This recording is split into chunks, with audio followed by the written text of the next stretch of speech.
Hello class, and welcome to this Castlevania III walkthrough right here on Video Games 101 by way of Let's Play with Brigands. I'm your instructor, Professor Brigands, and we have an excellent game and an excellent class for you today.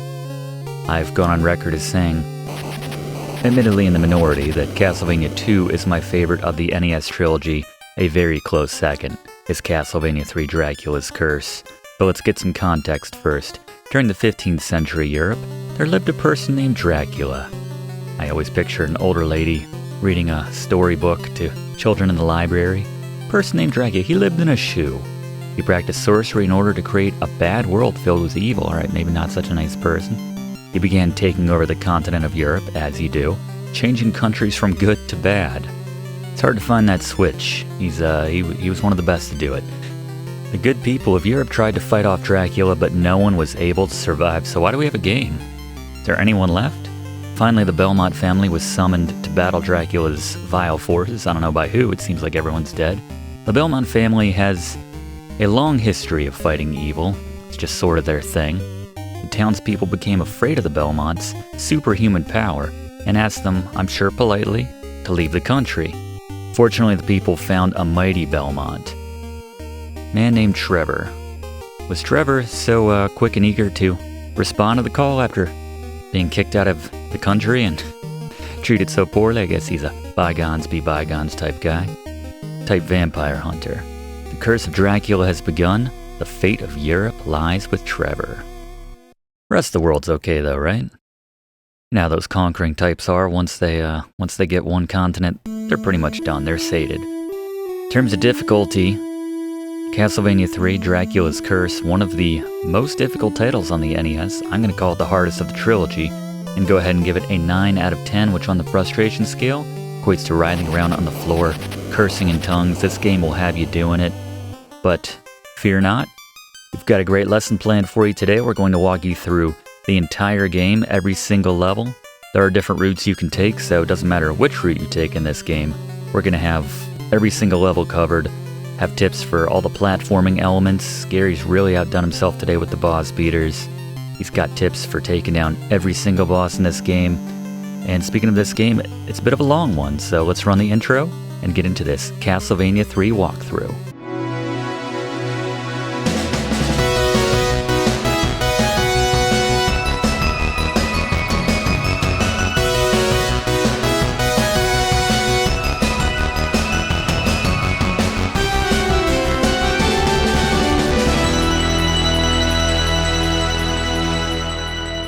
Alright, as we start a new game, or name our character for some reason. I guess it comes back later, maybe Alucard will call us something. I'm not sure we have enough characters for Professor. I have to go with one S, so let's go with the Spanish spelling and pronunciation, Professor, today.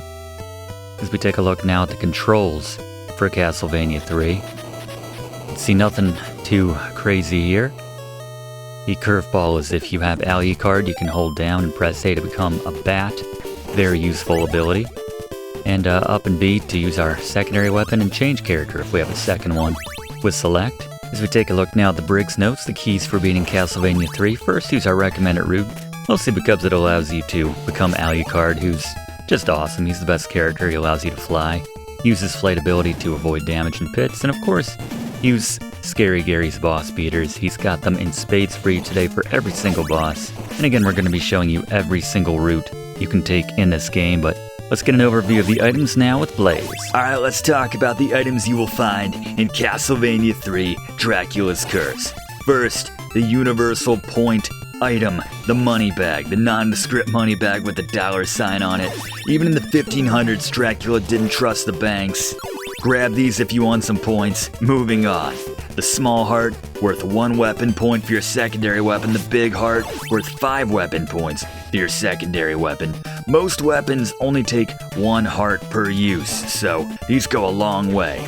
Next we have the meat, which restores 8 units of health. Usually have these hidden in bricks. Be on the lookout for those. The professor will point out most of them in this game. You have the rosary, which clears all enemies from the screen.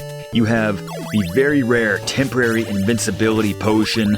Grab this and you are temporarily invincible from all damage. And then the 1-up, is worth one up.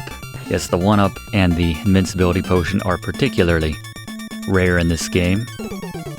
I like that running theme that we have, that Dracula just doesn't trust those banks. I think you wouldn't have a problem with him when he runs all of Europe at this point. I think you could trust anyone to hold on to your money for you, for fear that if they don't or misuse it, invest it in a Ponzi scheme or something, that they're going to get their next bit. Won't be a good time. One thing I'll say about the secondary weapons in this game, and we'll bring Blaze back in a little bit to discuss them and give his thoughts on what the better weapons are. Most of them are pretty cheap. I think all but maybe one costs only 1 heart per use, so hearts are not an issue in this game. If you find a secondary weapon that you like, go to town on it. There's no harm, there'll be plenty of that. Note that we have our first wall meat right here if you need it. Restore 8 meters of health right there in that wall. Strange man, as we identified in the first Castlevania game. You can check out our class for that.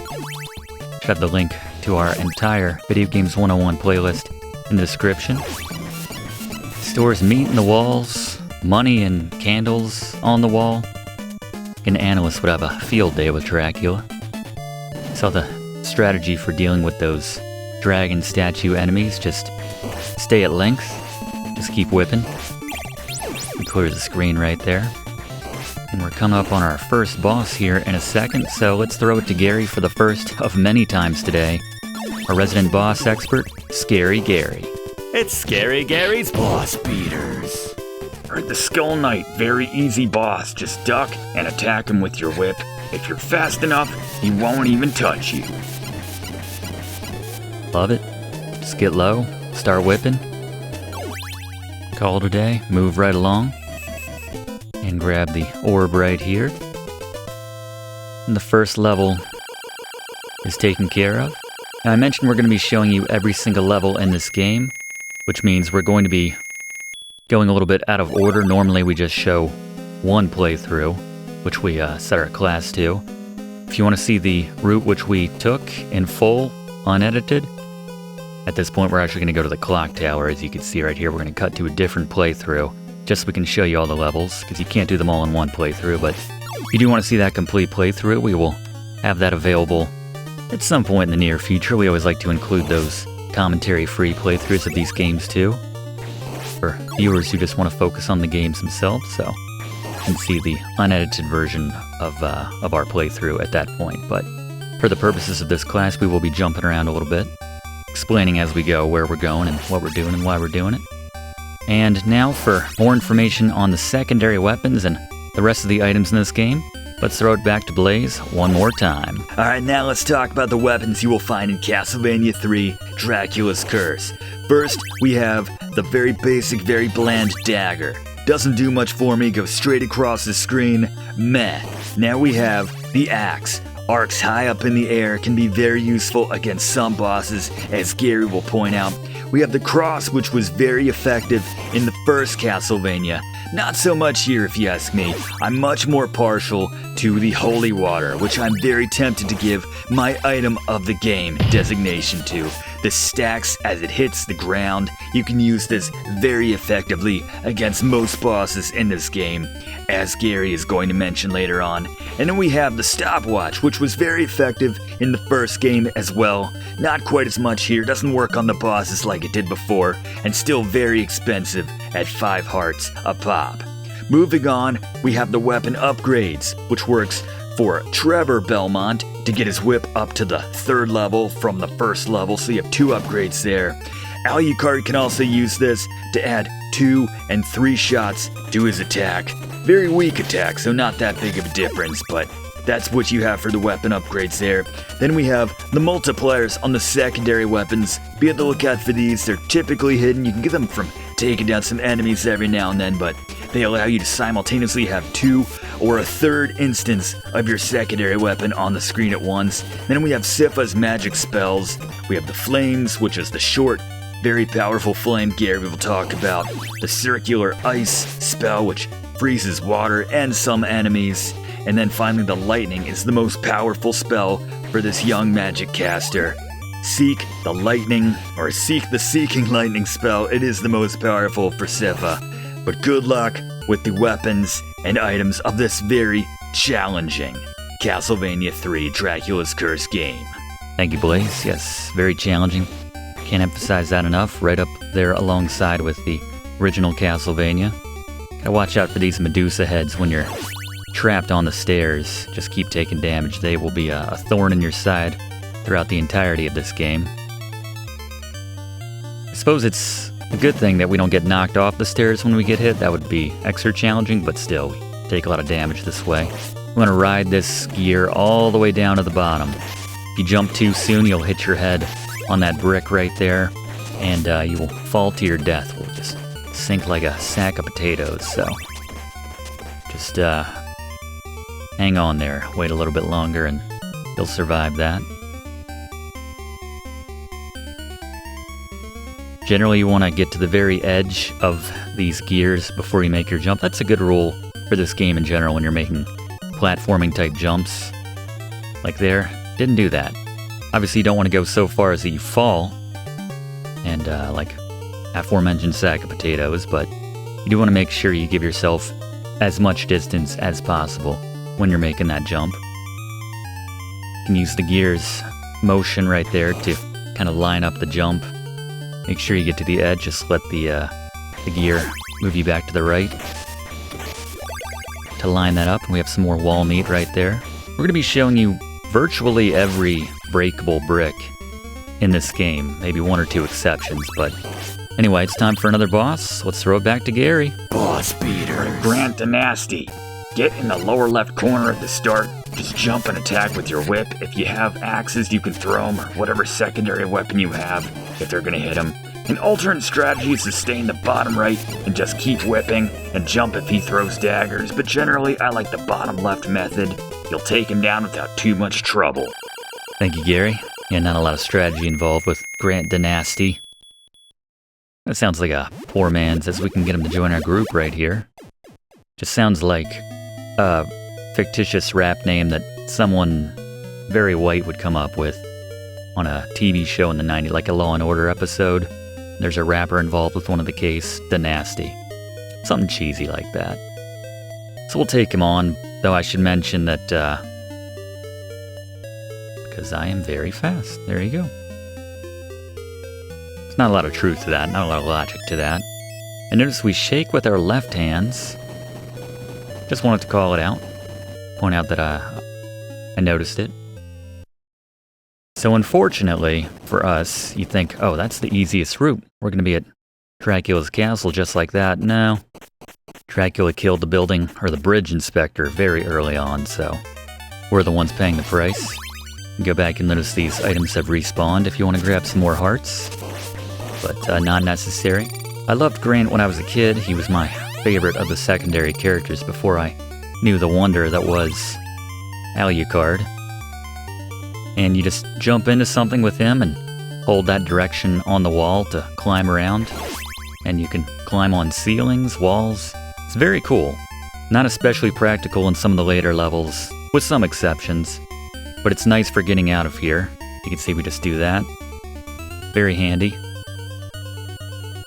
He has a higher jump, but he hits his head a lot more too in some situations, so it's a trade-off. He doesn't necessarily cover more ground when he jumps. With his higher jump, it's close. It's not that big of an advantage. His dagger's not all that powerful, and the reach is pretty bad too, but it's nice showing him off for just a second. And there are some instances in this game where you can shave off a lot of time if you have Grant as your secondary character, just climbing down. Is there anything hidden up here? How about that? There's one of those one-ups that I said were very rare in this game. One of the few that we're actually going to find. But working your way back outside of the clock tower backwards gives you a good opportunity to test out Grant's moves. You have to be careful with his vertical jump. Sometimes you'll get a scrolling mechanic where the screen's scrolling down, and you can get caught and killed in the status bar at the top of the screen, essentially. So Just something to be aware of if you're going to keep Grant around. We're not going to have him for too long. Again, we're jumping around here. I just wanted to show this one-off level. In case you did want to come up here and get Grant in your party. There's no reason to go back at this point. Just drop straight down. Shave off some time there. I do like switching Grant for the platforming part coming up here. I think the gameplay when it comes to the jumping for Grant is a bit better than the other characters, who all pretty much have the same very blocky jump. And if we don't make some of the jumps and we fall a little short, we can still grab onto the wall and save a death that way. But if we're doing that, I just assume have Alucard and have the ability to fly as a bat. But we'll talk about that once we get there. Gotta get right up on these enemies as Grant.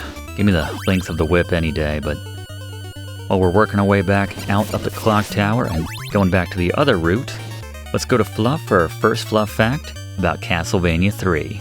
Castlevania III, Dracula's Curse, was released in Japan in late 1989, before appearing 8 months later in North America.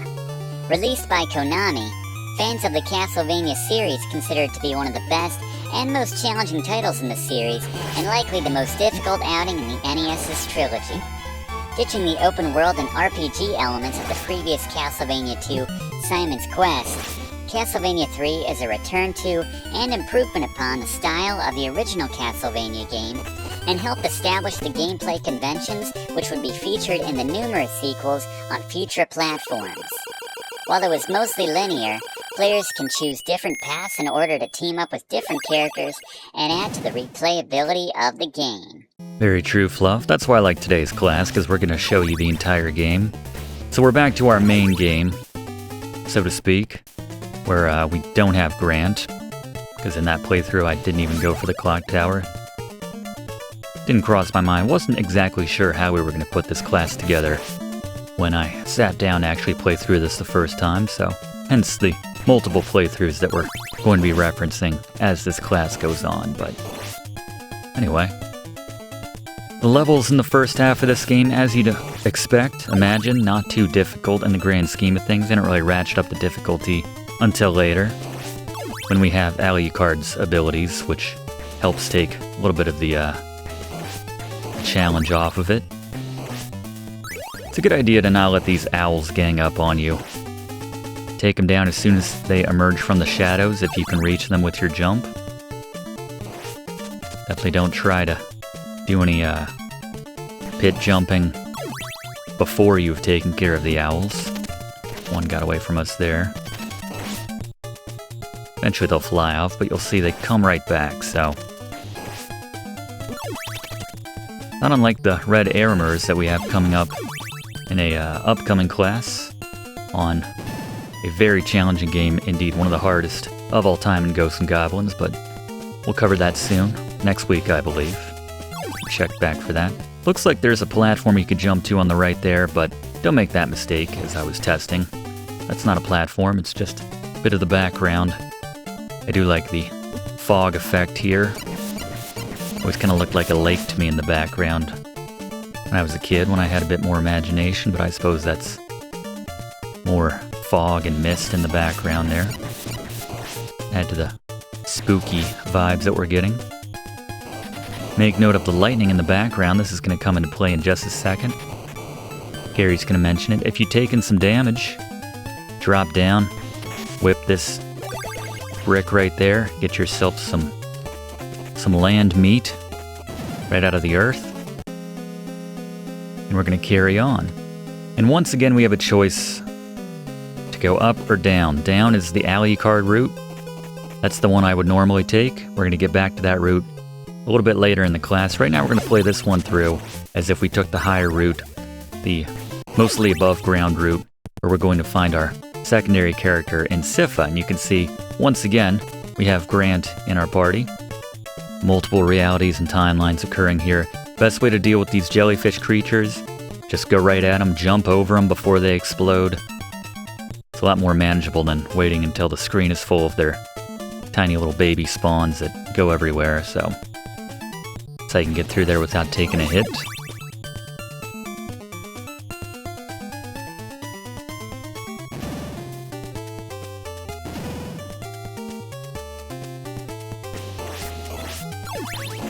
If you want to grab a dagger at this section, then it's useful in theory for the boss.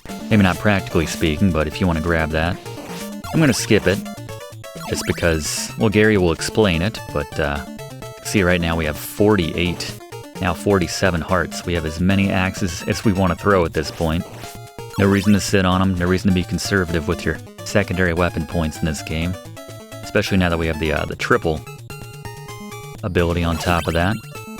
But yeah, speaking of this particular Cyclops boss, let's go back to Gary. Boss beaters. Alright, there's a fun little trick with the Cyclops. If you throw a dagger at him and it hits just as that lightning is striking, it kind of electrifies the dagger and does extra damage, taking away a quarter of his bar. It's very hard to do.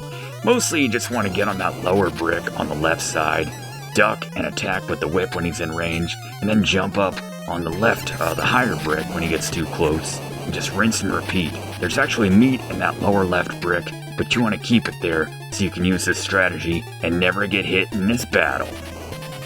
Yeah, no tricks necessary with this guy. I mean, I suppose, strictly speaking, we could call this a trick.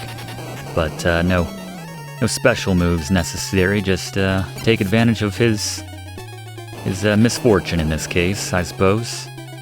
Of us being just a little too high for him to get any hits on us. Gotta be a bummer for him. He wants to do well for Dracula. I'm not gonna let him. I'm not gonna give him anything. And then there's that mead right there if you ever do need it. Pick it up. Put the levels over at this point. Pay close attention to that middle statue here,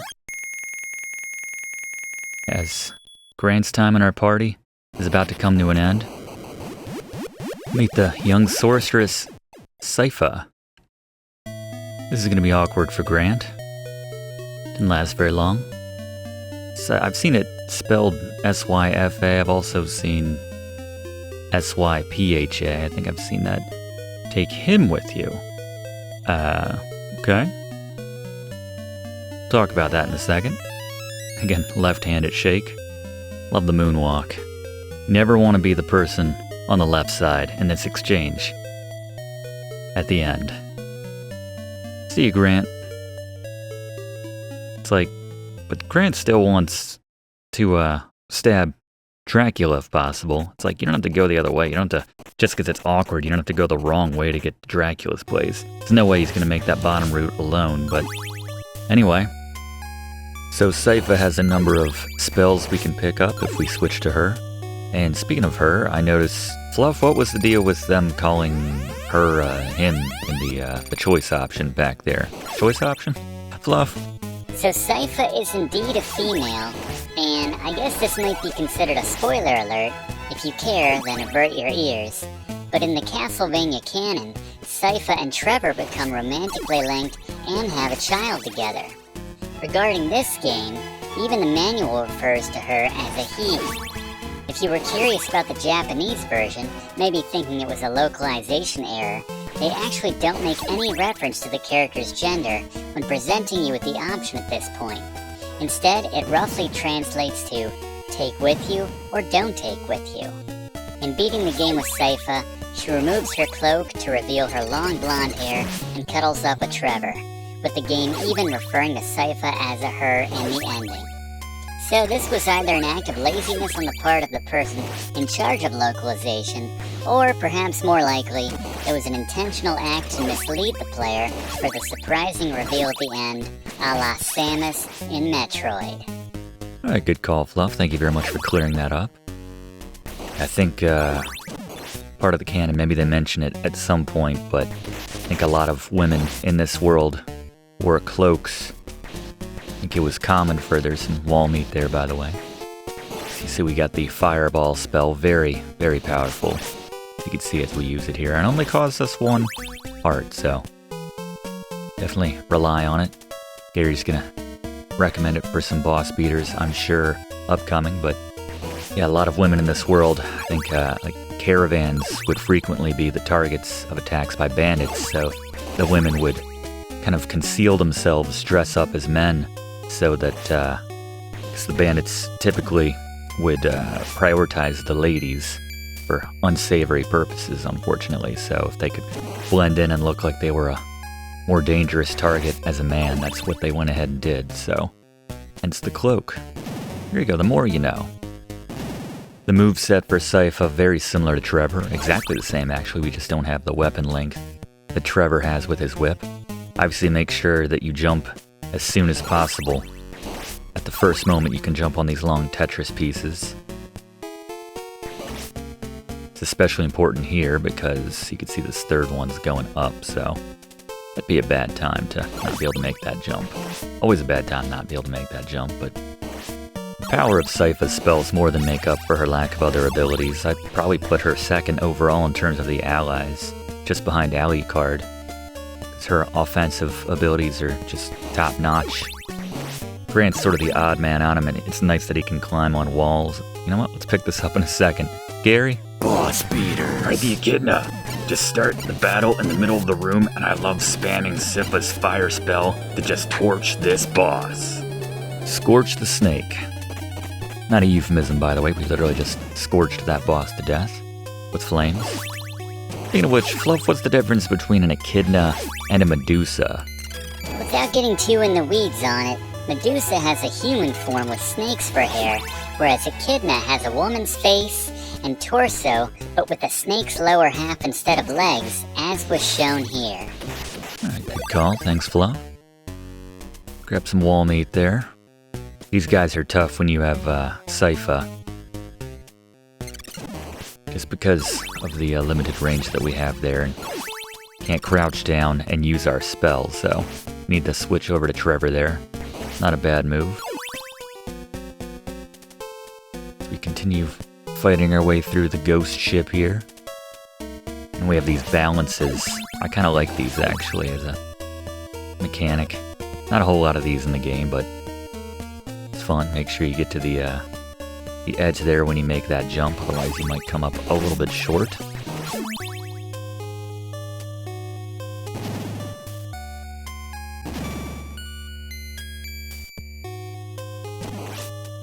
Platforming and flying enemies. They're a more dangerous combination. Certainly up there. 36 hearts, there's no reason to hold back at this point. Go ahead and cast away. Be regular casting expels at this point. Quest for Glory reference from our main channel, Let's Play with Brigands. Nothing in the wall there.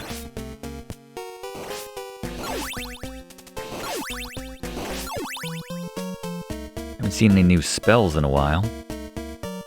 We do have a rather complicated boss here, Gary. Boss beaters. Alright, the evil flame.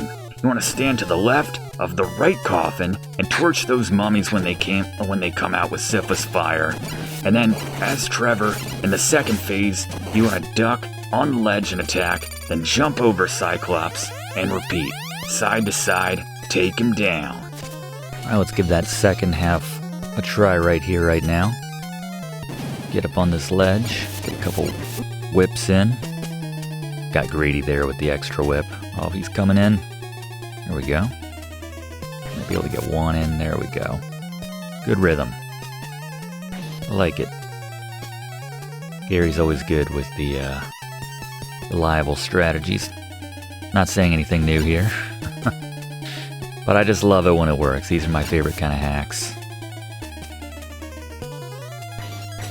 Also probably literally the only way you're meant to do this.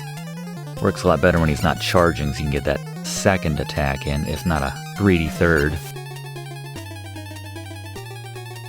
Just bolt room for that last one. There we go. Grab another orb. Wish I could say that's the last we're going to be seeing of that evil flame, but not quite. Not even in this particular path, I think. I think we might have one more with this path, and then we have some. We go the bottom route. The Alucard route. As we just took the ferry across. Got a few more levels with this particular path before we meet up with the Universal. Probably the shortest overall. We recommend having an axe for this stretch. There's a knife, I think, a dagger, and the candle above right there. Yeah, don't pick that up. Make sure you look for an axe, but lot of the danger sometimes is just not being greedy, just being patient. These guys are particularly annoying, they just keep spawning. And they have a very interesting moveset where they continue to shift and swing higher with each revolution that they do, so just keep that moveset in mind. You can anticipate roughly where they're going to be at different times, if you need to move from where you're at, or if you can avoid them completely by standing still. Fortunately, they don't scroll themselves off the screen at the top there. There we go. Yeah, earlier Fluff mentioned the Castlevania canon there. Anyone seen the animated Castlevania series in this class, by the way? I've seen some clips. I haven't actually sat down and watched the thing, but I do like the animation from what I've seen. I like the voice acting from what I've seen as well. If anyone has any comments on that, any recommendations, then please leave them in the comment section below. Got these little sparky guys from Doki Doki Panic / Super Mario Bros. 2, which we did a class on. Check that out in the Video Games 101 playlist in the description of this video. And now that fun trope of the floor rising, whether it's a pool of lava rising to burn you to death, or water, or whatever the case may be, something from the bottom of the screen is coming up to kill you. In this case, I don't know if the tower is meant to be collapsing at a very slow, uniform pace right here.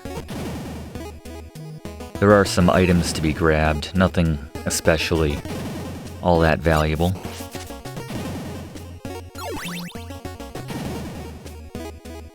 Certainly not worth it to go out of your way to grab some extra hearts at this point. You should have more than enough to take on the next boss. At this point, it's calmed down. The structural integrity has been re-established. I don't know. Some contractor down there with a whole lot of Gorilla Glue. I don't know.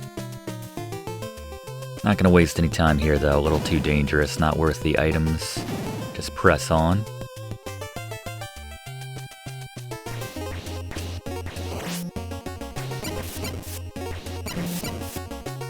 Be very wary with this axe guy. The problem is, you know, up or down. Never know where he's gonna throw his thing until the last second. This is a fun room, I have to say. This is one of the trickier stretches of this game. You need to gap it just right. Might as well take him out just so we have a little breathing room between these two statues. Oftentimes there's one tiny little space you can occupy to not get hit.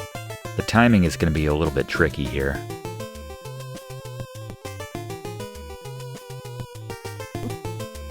In fact, I don't know that there's a good way to get through that.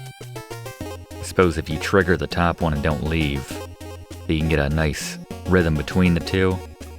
Nice bit of timing. See, that's one of those little stretches where we can just fit our Trevor to not get hit. Just got a little haircut there, but that's alright as long as we're not taking damage. I do appreciate that though, designers of Castlevania III. Some of the fantastic platforming in this one that makes it so much fun. A lot more to it than the first Castlevania, and not even worth comparing to the second one because it was so different. But anyway, Gary? Boss beaters. Right, Frankenstein's monster. Want to stay on the top right ledge and hug that wall when the ceiling drops its projectiles. Toss your axes when the boss is in range, and then retreat farther to the right, or jump back when he tosses a brick to avoid that, but not a difficult battle, especially if you have those axes. Part of why we mentioned grabbing them earlier, finding and grabbing them. Don't even have to show the man the respect of going down and fighting him up close. Toss a bunch of these. We got so many at this point. Have to be a little more careful with this last couple. There we go. There you go. And not the last Frankenstein's monster. For this path it is, but I believe we have one more where we can't use the exact same trick with the other path, but we'll have Gary talk about that. We're still on the Sypha route here, trying to get to Dracula's castle itself. Gotta say, the different routes don't make a lot of sense when you put all the pieces of the map together and just kind of contrast them with the levels themselves. We don't even get to this part of whatever this is, part of like a tower and a bridge that connects to Dracula's place. I guess we just take an underground, kind of underwater route with the Alucard, as you'll see. Yeah, I'm not a big fan of the daggers. Give me the axe most times as a just getting around weapon. Mind the water here, obviously, and these creatures pop out of the water. You can hit them before they pop up. Nice to see some... Holy water's not a bad move if you do want to get it. Blaze mentioned how good it was. We're definitely going to be using it on some of the bosses with the Alucard route. But it is nice to see a couple of these are like the hags from the second Castlevania game. I suppose the fish hags or what have you. Probably getting them mixed up with a different character, but we definitely had those in, I think, both of the first two Castlevania games.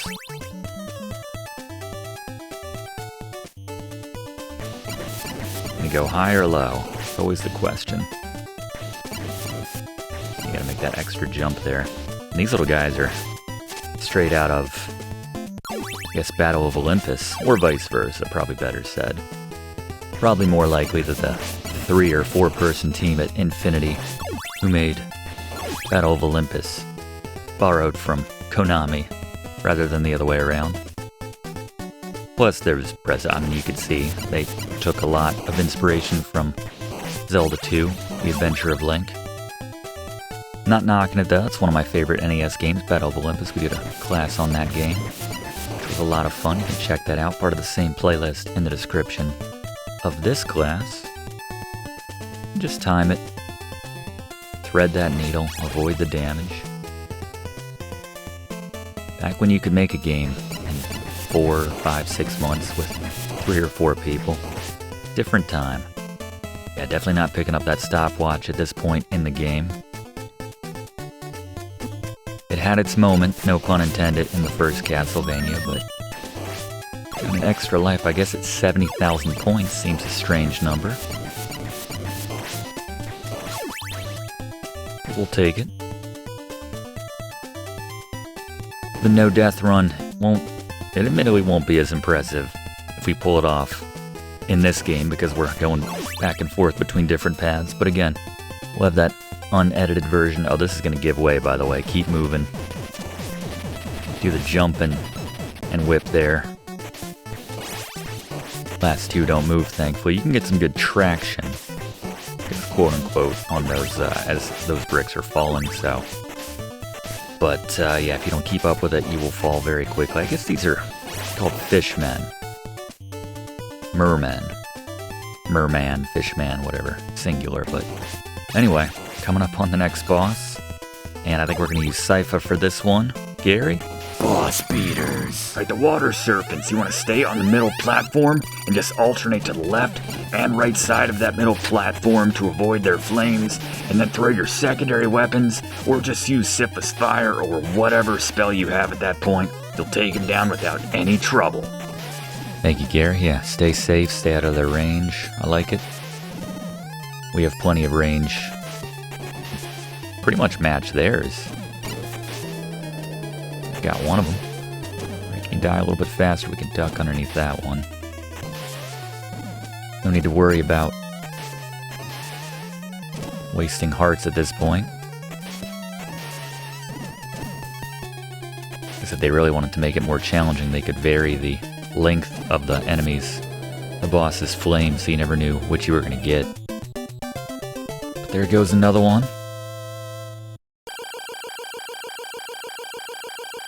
I really don't know why they feel the need to take away our hearts. I mean, obviously for a competitive element, if you just were able to hold on to those the whole time, then yeah, the game wouldn't be as difficult. Alright, so we're sort of getting into Dracula's castle at this point. The map is a little, I guess we're going through the bridge, over the bridge, under the bridge. It looked like there was a bridge involved on that last map. I think we're going to go over a bridge as part of this level. And actually I did some number crunching, and I have to go ahead and be patient here. Watch out, we can't kill the Doki Doki Spark. Just have to deal with it, and then just get moving. They don't give you a whole lot of room to make mistakes there, you have to be quick. Yeah, it looks like Sypha might actually have the longest route, versus if you go Alucard's way and skip the extra levels, which we'll still be showing you. Talk more about that when we go back to that route, but yeah. They make this seem like it's the easiest track, at least that's what Nintendo Power would have you think. Back in the day. Now we got these guys being airlifted in. Another annoying stretch. The key here is to make sure that they don't overtake you, so we need to clear them as soon as they hit the screen. These are axes, whatever you gotta use. Just get to this door. So obviously, we covered in the opening, this is a very difficult game, gave it a 9 out of 10. So, I understand Fluff has some codes, some just built-in passwords, which we can use to maybe make this game a little bit easier, or at the very least have a chance at seeing the ending with some passwords. Fluff? There are a number of passwords to allow you to warp to different stages with different allies. Here's the one which allows you to jump to the final stage with Grant, Sypha, and Alucard. Note that when you beat the game, you'll restart on the first stage on hard mode. In hard mode, there's more enemies, they're faster, and they oftentimes have less predictable movesets. Beating the game on this difficulty will show you the real names of the people who worked on the game in the credits. But if I wanted to play a game with Battletoads-like difficulty, I'd probably just get my head examined. Yes, we know how you feel about Battletoads, Fluff. That class is upcoming, not too far away actually, at the time of this class, so we're still putting it together. Maybe better said, I'm still putting it together. Note the use of that there, but we'll talk about that when the time comes. Got some more wall meat here. Very welcome wall meat at this point. Anytime you fill up your health and it's not topped off. Definitely needed that wall meat in that case. Use this little kind of seesaw here to get around. Again, I like these. They don't make a whole lot of use of them in this game. I don't think there's any instances of them combining them. That's a little dangerous, but I do like that move in general, just kind of jumping to distribute the weight before it starts turning, so you can get a little extra distance to give yourself a shorter jump. You might get the feeling that the bridge might start to crumble here, but it won't, so just take your time. Make sure the birds don't get on top of you here. Keep these regenerating skeletons at bay. Axe is a good weapon for those birds in particular, just get a little height, a little arc. And now we're dropping in from the top again. We can kind of time these out. You can essentially make these crumbling bricks last forever just by jumping in place constantly. If you do the timing right, it'll never break. Certainly not fast enough to where it's an issue. Once again, don't get caught in that title bar. It's an instant death. And I promised it, the return of the evil flame. Let's go back to Gary. Boss beaters. Or the evil flame. Get between the right two coffins and burn the mummies with Sypha. And then for the second phase, go to Trevor, alternate between ducking and attacking on the lower ledge and jumping higher to dodge. And then finally, in the third phase, you want to attack, retreat, and repeat. It's not a difficult battle. You'll take down the evil flame. Good luck. That flame spell works very well on the mummies, as you'd expect. Anytime you're fighting an enemy comprised of bandages, any kind of paper material, gotta have a good feeling about that.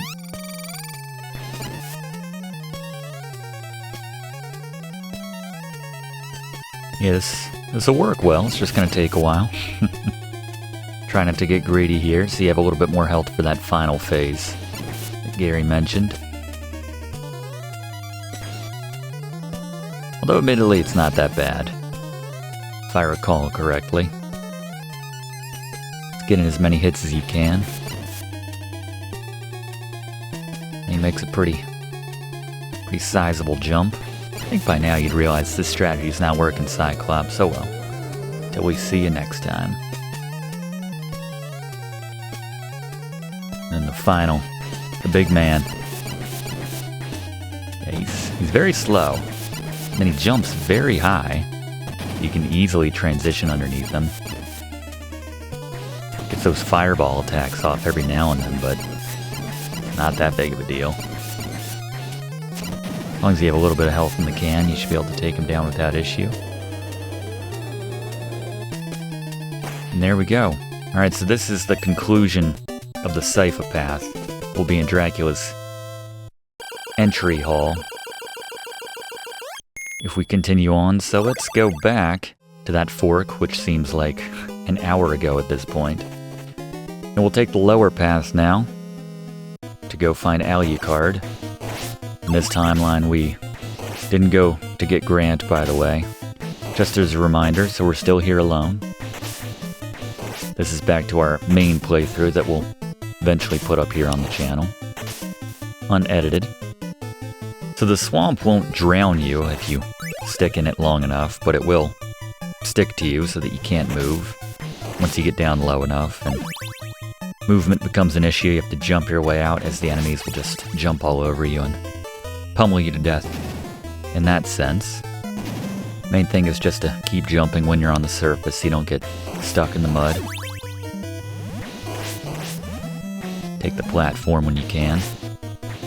And those mud guys reach just not quite high enough to reach us, which you would think if they're coming out of the mud, they're made of mud, they could just add a little bit more. Probably the most unnecessary cross right there.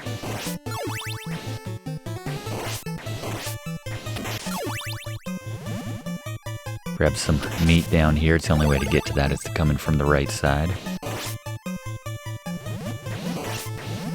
Well, muddy meat, and we just lost the health that we got back from that. That's alright. There's another one. Very generous with the kill everything on the screen item when we don't need to kill everything on the screen, or oftentimes there's nothing on the screen. But that's alright. After those last Sypha levels, this is a walk in the park right now. They do a pretty good job at pacing the arc of the difficulty as it gets more challenging. I think we might have a record 79 hearts at this point. Definitely don't want to pick that up. The axe is going to be very useful on this next boss, actually, so make sure that you have that. Playing awful loose here as we are going through a lot of health. Usually better track just to get down low on those bats. Might have our first death coming up here. We also have a boss coming up, so I'm really hoping that Gary's going to bring it with this boss beater. There it is, the giant bat. Alright, Gary, what do I do? Boss beaters. Right, the vampire bat. Just get on the middle left platform and toss axes like there's no tomorrow. He will go down just like we show. Thank goodness that worked as well as it did. That was close. Let's put it that way. It pains me to say goodbye to my 81 hearts right now. Just let me keep a few of them. Come on. Not even worth that much in terms of the score. I will take my health being topped back off, though, as we continue on here. We're about to be ally-less no more. We're coming up on Alucard, adding him to the mix. As you have this kind of... We mentioned Zelda 2, The Adventure of Link earlier. That's kind of one of those mechanics. It's not dropping in the bricks, but it's melting them away. Kind of makes me think of that a little bit. Take the cross here just because I worked for it. To go down there and grab it.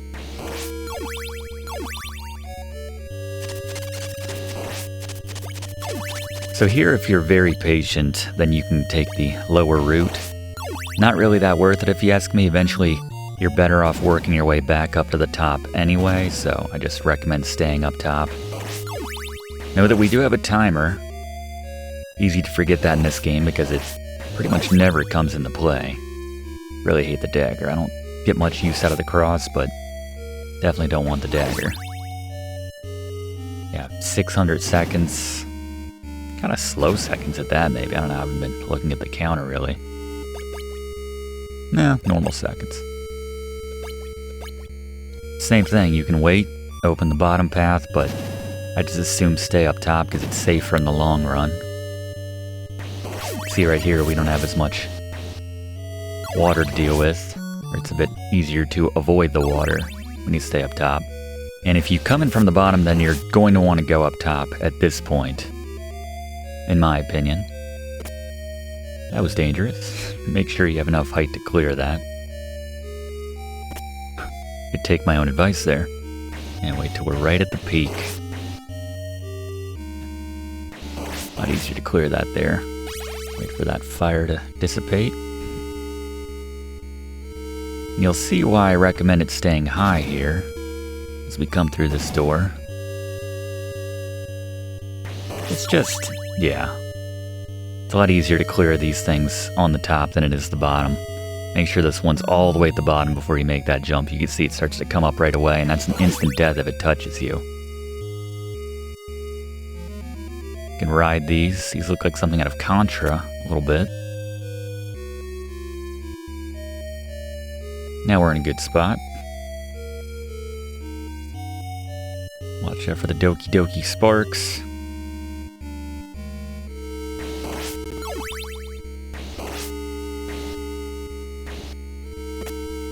Just making sure we don't miss any wall meat. Even if we don't need it, it's good to know where it is.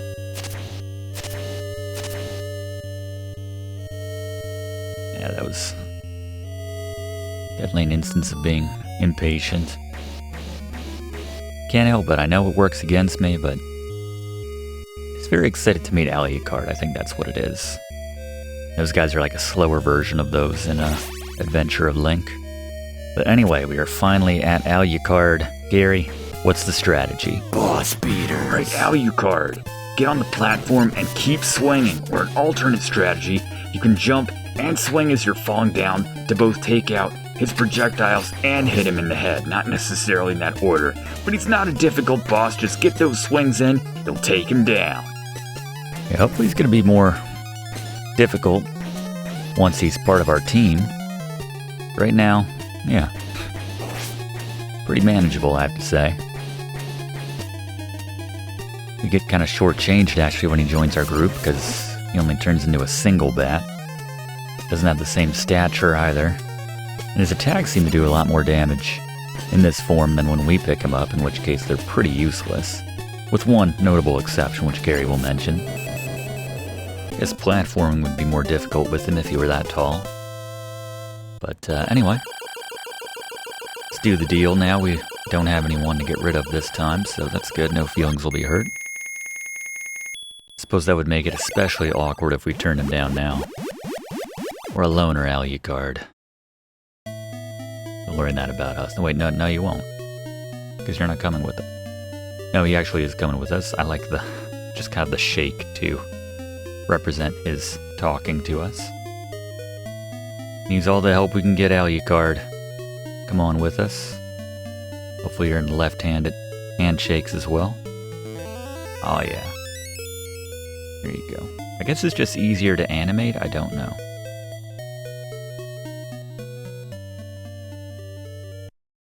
I'm not going to spend too much time worrying about it. Alright, we have another short level before we have a decision to make as to where we want to go. We want to pad this out a little bit more and have a couple extra levels. Obviously, we'll show you both. As you can see, we switched to Alucard. His upgrade just increases the number of shots he can do. And hold down, press B, and you can see why we love Alucard as much as we do. Just thread the needle with him. If you're about to fall down a pit, nope, as long as you have some hearts, you're going to be fine. You can avoid a lot of damage this way. A lot of challenging platforming aspects of this game this way. And very effective against a number of bosses as well, as Gary's going to mention, like right here. Just skip all that nonsense. By the way, right here is a one-up. You want to spend a heart to grab that. And now it's time for another split in the path. So normally I'm going to take the top route normally. But instead here to show you the entire game, I'm gonna come back here in this alternate universe and take the bottom route to show you these extra levels.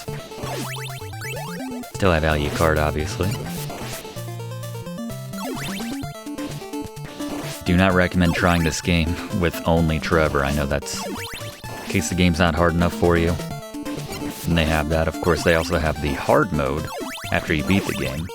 I suppose that would be the ultimate challenge, a Trevor-only run on hard mode. I'm sure someone's done it. Practically speaking, that's not what we're here to coach you up for. We're just trying to get you through this game. This path isn't too difficult here, just collect some hearts. And while we're doing this, let's get some context as to when this game takes place in the context of the greater series with Fluff. Castlevania III, Dracula's Curse, is a prequel to the first two Castlevania games on the NES. Set several centuries before the events of those games, we play as Trevor Belmont, a vampire hunter and ancestor of the protagonist of the first two games, Simon Belmont.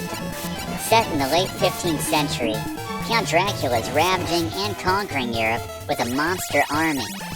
Initially feared and exiled because of their superhuman abilities, Trevor is approached by the people of Wallachia in order to battle and defeat Dracula and restore peace. With 3 companions available in the Pirate Grant, the sorceress Sypha, and Dracula's son Alucard, which is just Dracula backwards. The game has a number of slightly different endings depending on which companion Trevor has with him at the end of the game. That's true. We'll show you all the endings as well. For what it's worth, just a little fun addition to the end of this class here.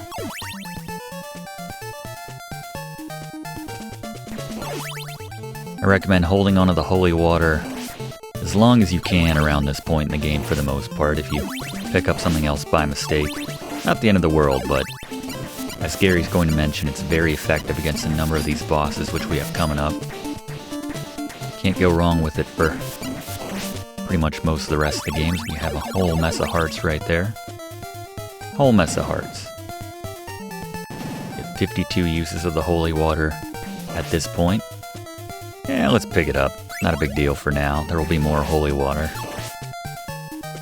Kind of like roughing it. And we're just gonna float right over this enemy here. Since we're just sitting on a glut of hearts right now.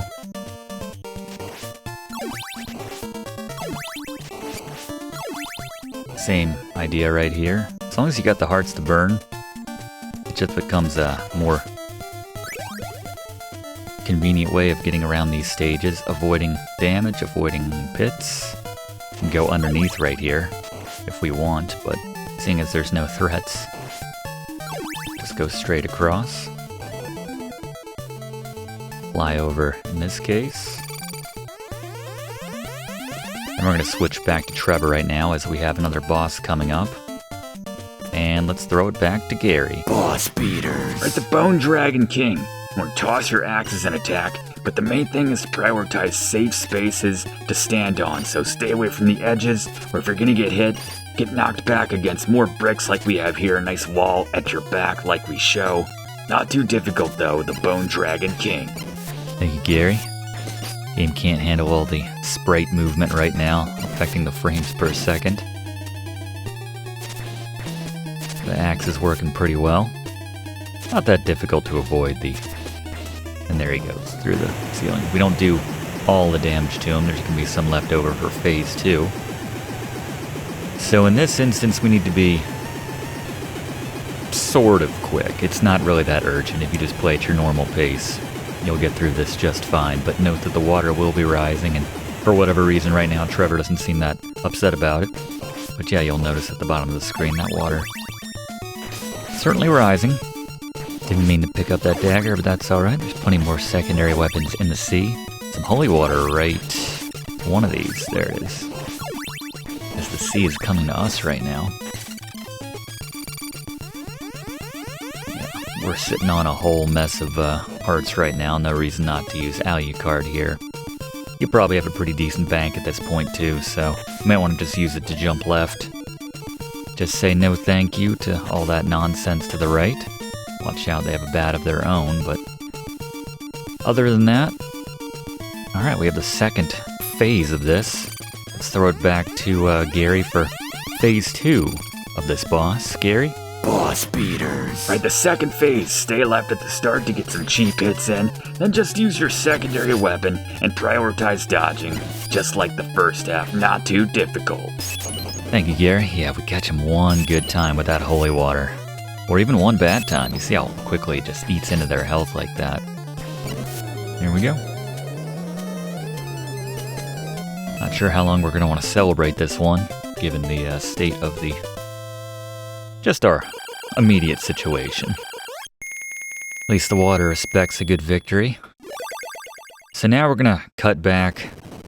We're in Dracula's castle, so we'll catch back up to that point in a little bit, but right now we're going to head back to the other path that you can take. Hence the difference in score and everything. And this should take us through the rest of the game at this point. No more breaking off routes that we need to consider. It's a straight shot to Dracula's domain at this point.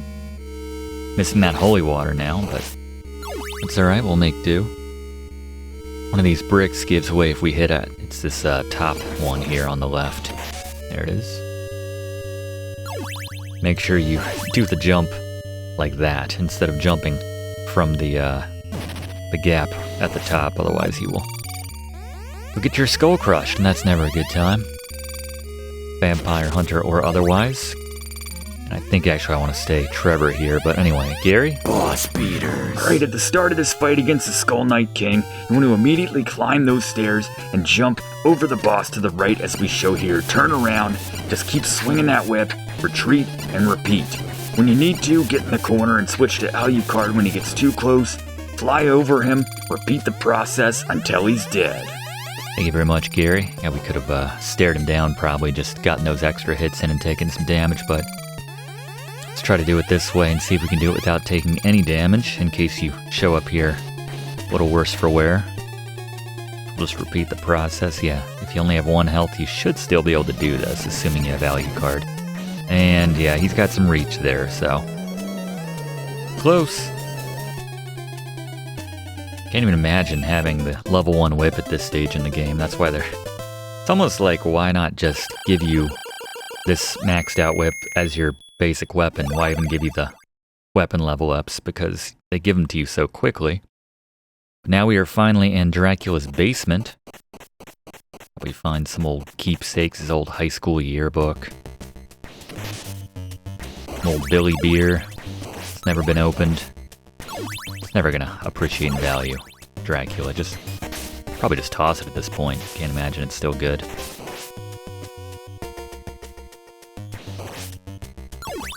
Always a good idea when you have Alucard just to build up your heart total so that you have plenty of hearts to be able to fly on demand without worrying about it. Looks like you need to duck down here, but you actually don't need to underneath these stalactites. Stalac, C for ceiling. Stalagmites, G for ground when they're on the bottom. Who says you can't learn a little bit about caves while you're watching a Video Games 101 episode? The lime jelly, more annoying than anything. Just be patient. Hit them when they're transitioning from one surface to the other. See them in a number of games too.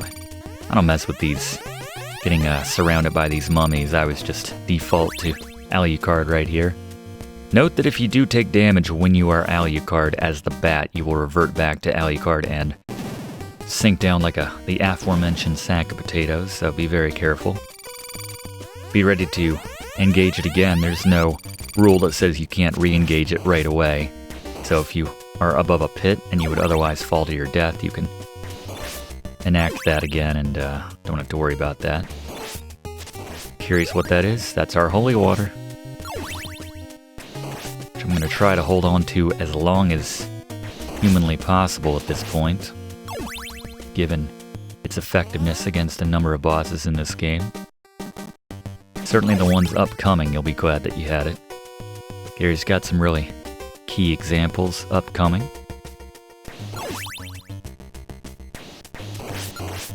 For this route, this is one instance where we do want to duck down right here. You can see it's going to nudge us off, so these knock us back. Be very careful with those spikes there when you make that jump. Speaking of the different routes, I'm curious, class, if you've played a lot of this game. Any of this game growing up, if you remember, or if you've played it recently, what's the route you normally take? Or maybe who's your favorite secondary character? Are you a Sypha person? Pronouncing like Gary, a Sypha person? Are you an Alucard fan like I am here? Or do we have any dark horses? Is there any Grant fans out there in the class today? Holy water works very well on these guys, as you'd expect. It's all about just finding that gap. It'll give you a lot of time to use it though and get in positions here. Usually safer just doing it that way. Alright, speaking of holy water, Gary? Boss beaters. Alright, we recommend having the holy water here. This is the first instance where it's really effective. Just toss that at his feet. 3 of these will do the trick. It'll just melt him down to the ground like something out of Wizard of Oz. Avoid those falling rocks. You'll take him down without issue. Thank you, Gary. A wicked witch right there. Yeah, I love it. Just melting Frankenstein's monster to the ground. Didn't take any damage. I think a boulder to the head would... That should be an instant death. I don't want to give Konami any ideas, but I just think that would be painful. I don't know. Never experienced it, thankfully. Probably why I'm here to teach this class right now. Love these guys. Just holding their heads. I didn't...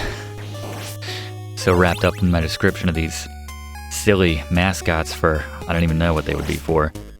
Anyway, we got to be a little patient here. We lost our holy water there.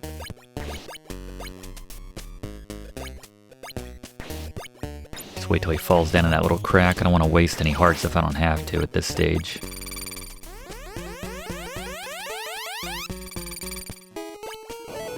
Here we go. Just thread that needle right through. I'd much rather just burn through a few hearts than take on some damage.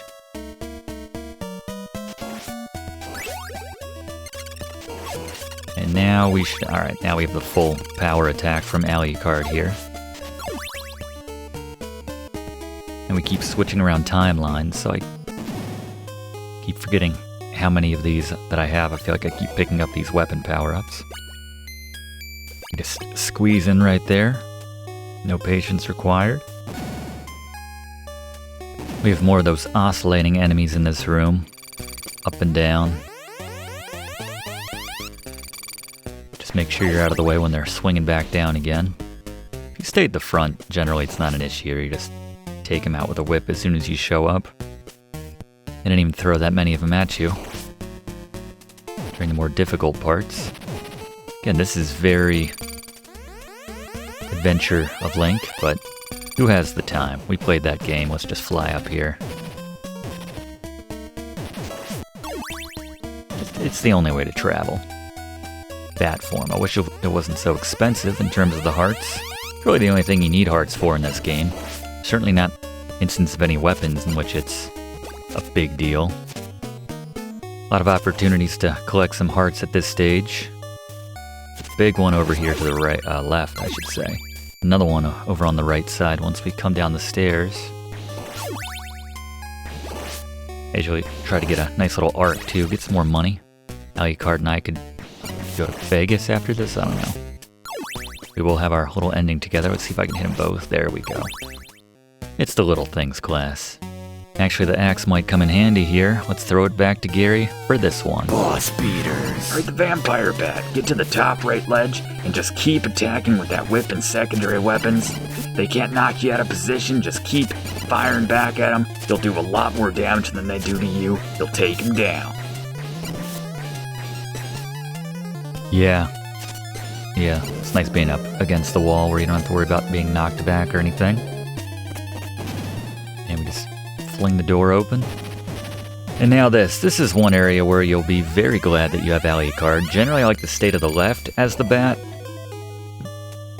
Unaccountably, there's right there, that little ledge. Unaccountably, bricks can still come from those two spots. They don't think you're protected, but until you get there, that is. So it's generally where I like to stay. That last hit was a little cheap, I'll admit. Spider central here, but plenty of hearts. Sometimes the enemies drop weapons. It's rare, but it does happen every so often, or the occasional heart as well, but just something to keep in mind so you don't accidentally pick up a weapon that you don't want. Be aware of that.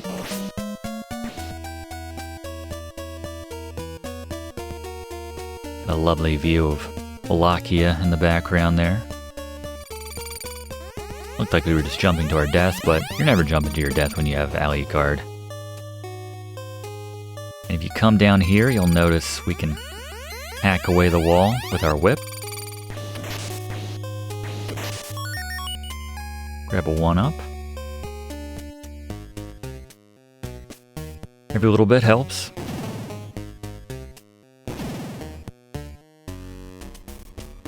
And this is another instance where we can shave off a lot of time just by going to our bat form.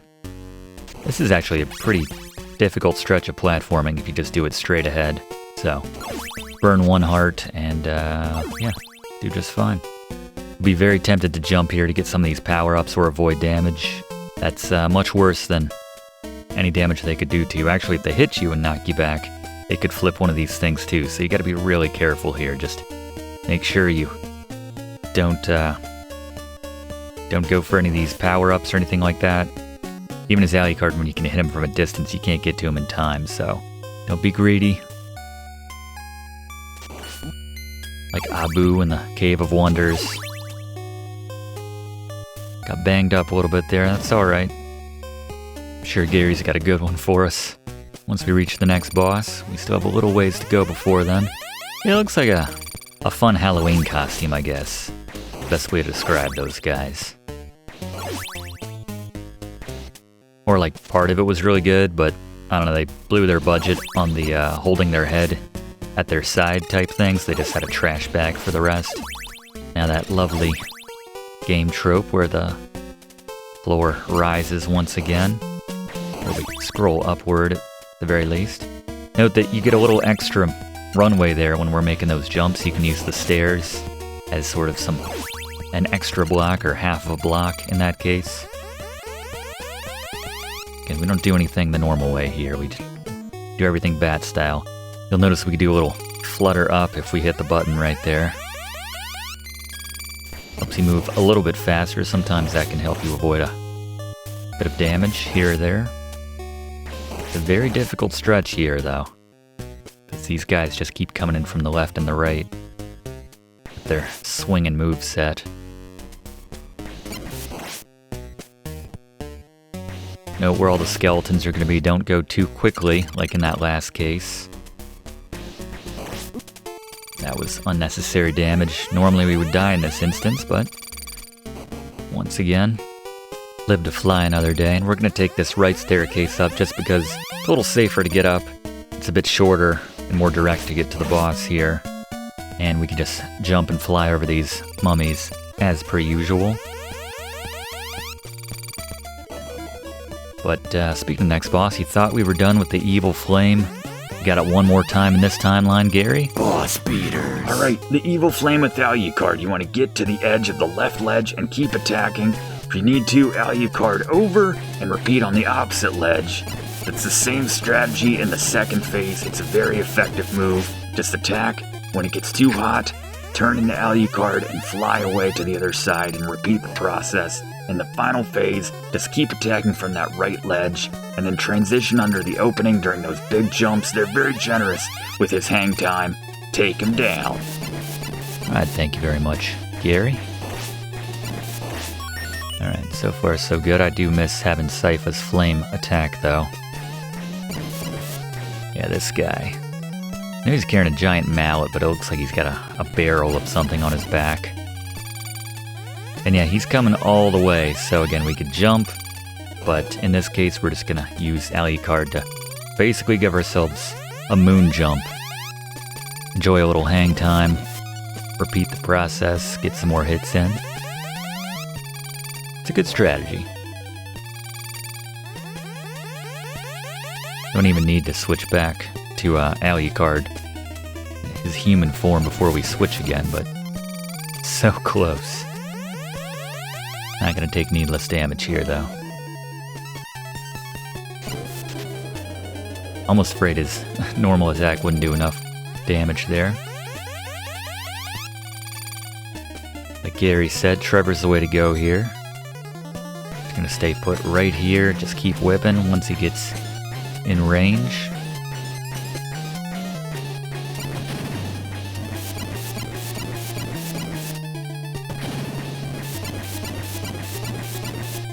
And look at that hang time. That's crazy. Didn't even react right away. Still got through. Got an Alucard-like attack there. Right at the range. And this should finish him off. Shouldn't get any more attacks off. There it is. Needed that one. We're getting pretty stingy when it comes to the wall meat at this stage in the game. So we should pretty much be meeting up with all the other paths on this next stage. 8-1. So the bosses should be the same for everyone at this point, no matter which route you took. We're getting close. You can see stage 8 here, and then we have 9, and then the final stage after that. This looks like classic Castlevania right here, the original game. Just grab that dagger. For now, it's alright. There's going to be some holy water upcoming very shortly. So it doesn't matter which route you took, you will have some access to some very useful holy water. Love the music in this game too. I think I kind of slept on that a little bit, but this is the first time I've mentioned it. Great soundtrack to this Castlevania game. All the Castlevanias had pretty solid soundtracks if you ask me. These guys can be tricky as they back away. They do a fair bit of damage too if they hit you with one of their giant axes. One instance where the dagger would have come in handy actually with these Halloween costume guys. Careful about jumping there. Doesn't look like there's a big difference. You get a 5 spot in hearts right there. Speaking of the music people, Fluff, let's give those people some love. Who did the music for Castlevania III right here? The highly regarded and memorable soundtrack from Castlevania III, Dracula's Curse, was composed by Kinuyo Yamashita and Yoshinori Sasaki. Yamashita composed for the original Castlevania, Power Blade, and its sequel, as well as some later Mega Man titles, while Sasaki was responsible for the music of the very popular Snatcher before transitioning into programming work on later Resident Evil titles. Very cool. So they stayed in the industry, more or less. Talented people. It's impressive though, like just, bouncing around the different aspects. I don't know, it's impressive to me that someone can make a great piece of music for a game and then transition to being like, I'm going to be on the technical side now, and do some coding or programming, what have you. I would not be able to do that. Say that right now. There's our holy water. Don't proceed without it. At least we recommend against it. Double holy water, even better. That'll help stack a little extra damage for certain enemies and bosses. upcoming. Not too many bosses left here in the home stretch.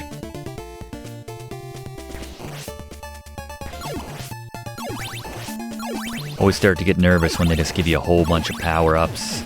Just keep moving here. You should have more than enough hearts at this point. Don't be greedy. We have our holy water. We have our Nintendo 64 hearts. And yes, we're just going to fly over this guy because we have so many hearts. Not even waste time. Dracula willing to sacrifice his own dudes just to not kill me. Oh well. Alright, we have a classic Castlevania boss right here. Let's throw it to Gary. Boss beaters. Right, Death. Get to the bottom left or right and toss holy water on the steps or at the ground when the boss is in position. Repeat the same thing for phase 2, but take him down. Alright, a bit of a crapshoot in that first half. Let's try that strategy on the second half. Holy water, very effective. Look at that. Just stack it. That doubler is fantastic. You'd expect holy water to be effective against death. At least I would. Alright, just 2 levels to go here. That home stretch. Did we get another? No, no extra life at 100,000. 70,000, yes. Not 100,000. Go figure. I love our classic Trevor limp. I know it's just how he was animated, but it just looks like he's nursing a terrible limp this entire game. Doesn't have the best posture either, the Belmonts in general.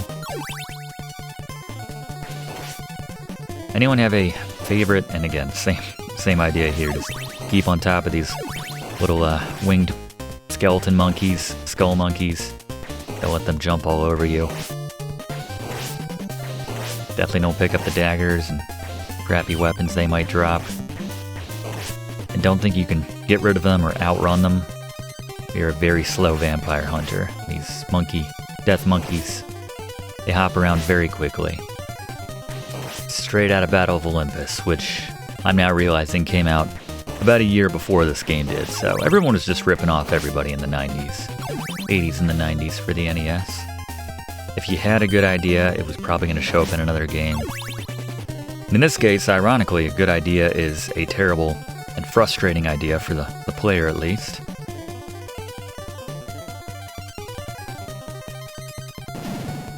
Not going to worry about any of those items we could only get as Alucard. We're just going to press on right here. Try not to get our skull pressed into the ground. Might be an instance where you want to go high and fly over it if you have Alucard. Not that big of a deal. We can grab our 1 heart here. Painfully, slowly drops down to the floor. This is one of the toughest stretches in this game. We have the statues combined with these guys that loop up and down very frustratingly. Timing is very key here. As is being able to turn into a vampire on demand. You might want to switch to that at one point if you have Alucard in your party.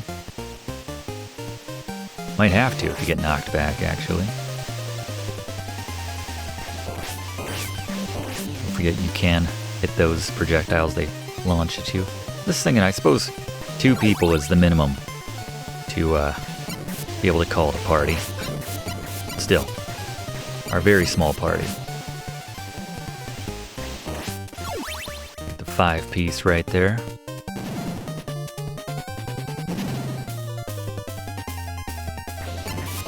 Always makes me laugh when they put in these innocuous enemies late in the game. It's like, come on, they didn't stop us to this point. And he gives them that spear, but Dracula doesn't even train these guys in how to use it or anything. Except I'm not sure I want to blame Dracula on that one, because it's pretty intuitive. You aim it at whatever you want to die, and you just kind of jab, you know? Not rocket science. It's on them. So the screen's going to do this again. Need a bit more Gorilla Glue. But we have our ace in the hole with Alucard. I'm not really sure how they justify the whole screen scrolling thing. It's a video game, don't overthink it. Professor, I suppose you might say, but there's a 1-up over here if you need it. Be quite quick about it if you're gonna grab it.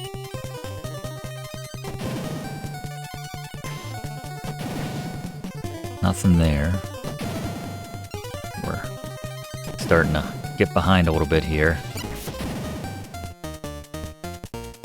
That's what the bat form is for if you do need it.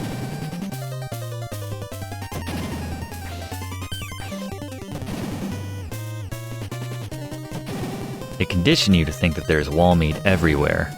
You know, when you have like more than 2 bricks in a line, you're thinking, oh, I could probably whack that and find some wall meat. Not always. Not always. Alright.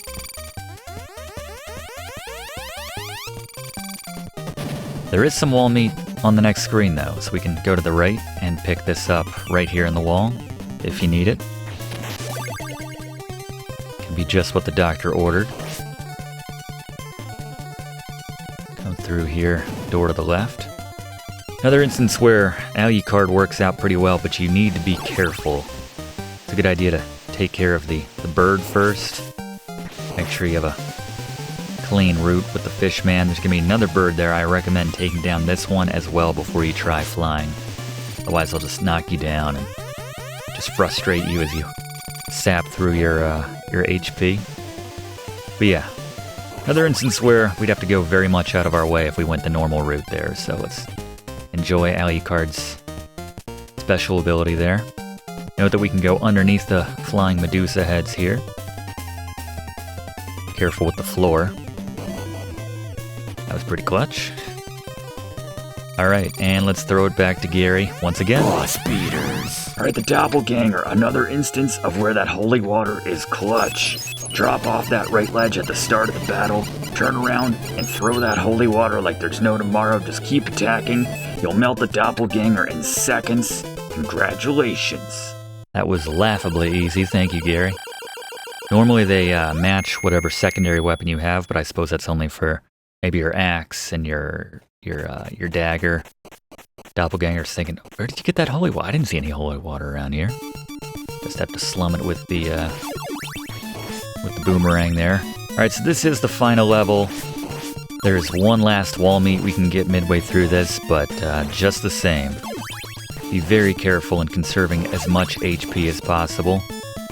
The axe isn't the worst secondary weapon to have at this stage. You can't get that much more use out of the holy water. We'll probably hang on to it for a little bit, but normally you can't fit through this left side. Maybe Grant's short enough to fit through it, but Sypha and Trevor are certainly not, so you have to go bat form to squeeze through there.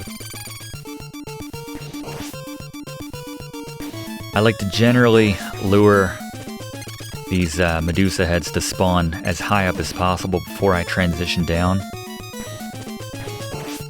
Yeah, they're throwing everything at you at this stage in the game. You got disintegrating blocks. In some cases, you have these Medusa heads. Grant would be good here too, but yeah, the vampire bat, pretty fantastic.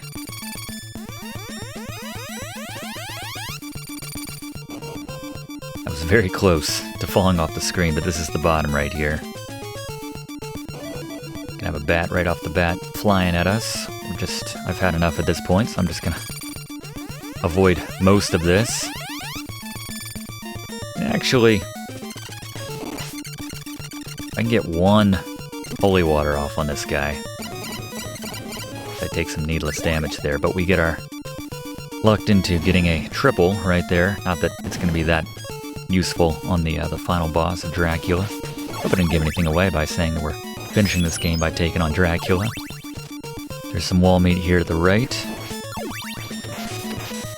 That's the last one for the game, so be very careful from here on out. You're going to want to have as much health as possible for the final boss.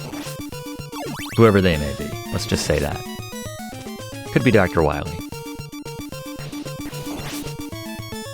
Try to lure this guy over to the right as much as possible. Give ourselves plenty of room and time to get up there. And just a few more of these to ride on. There can be some bats coming at you at some inopportune times here, so once again, I know I sound like a broken record, probably the last time I'll say it, at least out of the context of a boss battle, but Alucard, very clutch to have in your party. Normally you should just duck and hit that one on the right, the top one, and then make your jump, but that's alright. You don't need that many hearts for Dracula, right?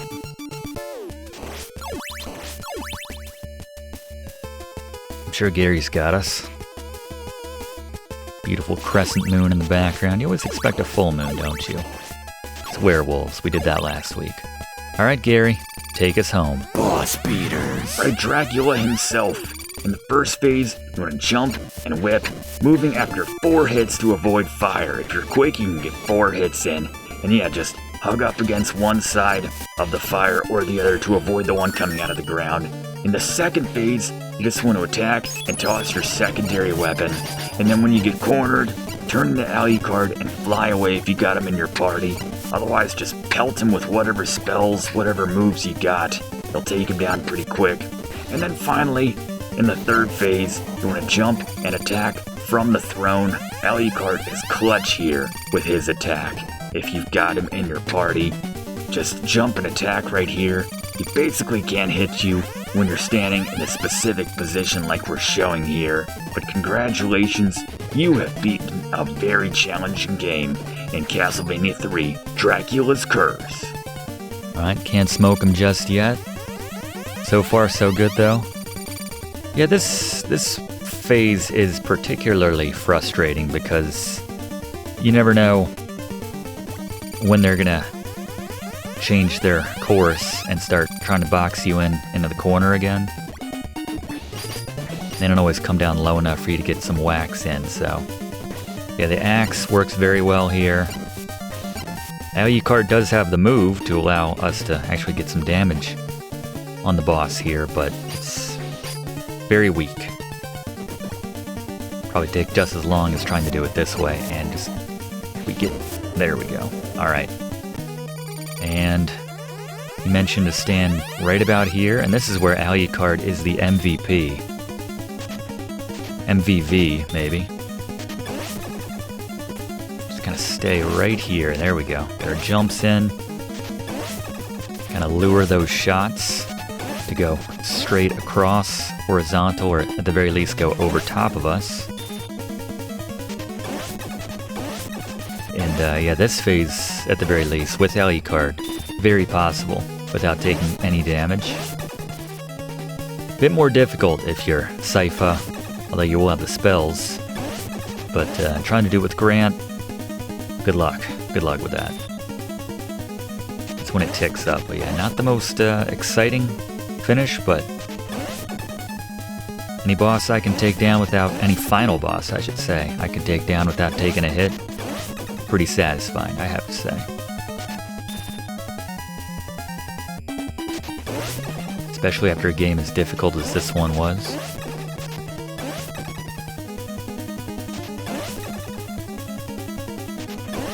A couple more hits should do it. There we go. I'll wait for these bricks to get back in place. An awkward moment if you want to celebrate, but there we go. Alright. And one final orb for whatever reason. Good show. Good show, Trevor. Alucard. Sypha to some extent. Grant to less of an extent. Well, let's get all the endings here now. Need to put together a supercut of all the games which end with us staring off from a distance as the final castle, base, lair, what have you, whatever the bad guy's rocking, as it crumbles to the ground, explodes. Trevor made many sacrifices. The long fight is over. Dracula is dead, for now, and all the other spirits are asleep. The battle was won by Trevor and Alucard, but Alucard feels guilty because he killed his real father. Yeah, that would do it. But enough about him. He'll see an analyst. He'll work through it. We'll find the right meds for him. Trevor, on the other hand, realizes this as he stands there thinking about Alucard. Oh, that's nice. Got a friend. After this fight, the Belmont name shall be honored by all people. At least we're thinking about him. That's got to be that's a conflict right there. But anyway, that's the Alucard ending right there. Let's see what kind of ending we would get if we beat it now with Grant. There he is. He looks really stoked, like he's got his fists all balled up. There, okay, there you go. He is very stoked. Alright, Trevor made many sacrifices. The biggest was beating the game with Grant. The least valuable ally, I would argue. Dracula's dead. All other spirits are asleep. We've heard that before. Our friendship is stronger since we worked together. I'm gonna mention Grant by name. There you go. Okay. Such an afterthought.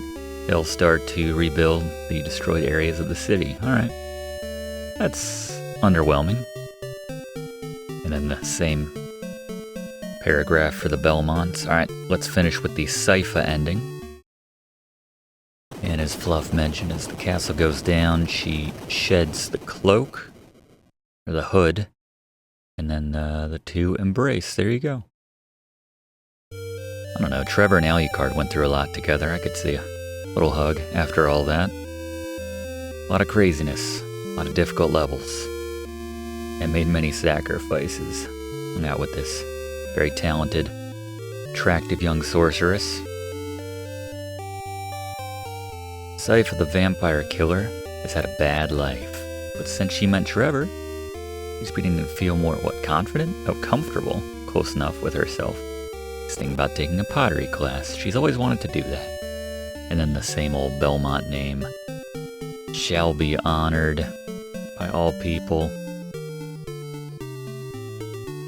Here we are, the 3 endings of Castlevania III. Aside from beating it alone, in which case you don't get any additional paragraph, but that's fine. There's your extra hard mode, beating it without a +1. And now let's just enjoy the credits here. And let me say thank you for attending this class. By the way, huge thanks to all my TAs today. This one was not easy in any sense of the word. Not easy to put together as classes go. Very difficult game, obviously a 9 out of 10. We're going to get even more difficult next week. Our first 10 out of 10 is coming next week. Let you imagine, take a guess as to what that might be, but we have a little cast here. And as Fluff mentioned, if you beat it again, then you get the actual names of the people involved. But I'll take the, I'll take the character names. That's fun. It's always fun when they do that, like the end of GoldenEye 007 for the N64. There you go, Konami. Dracula 3 project team. As you'd expect, it'd be weird if they had the Turtles team working on this one. Professor. Glad we got a nod. Thank you, class, for attending this class. Please, if you haven't already done so, think about subscribing to enroll in this class. We do one of these every single week. Click that like button if you don't mind, really does help us out. And we'll see you next week in the same spot for next week's class. Thanks for watching, and don't forget to like and comment on this video, and click subscribe if you haven't already, as this seriously helps me to keep making great content for you. And check the description of this video to see what song is playing right now.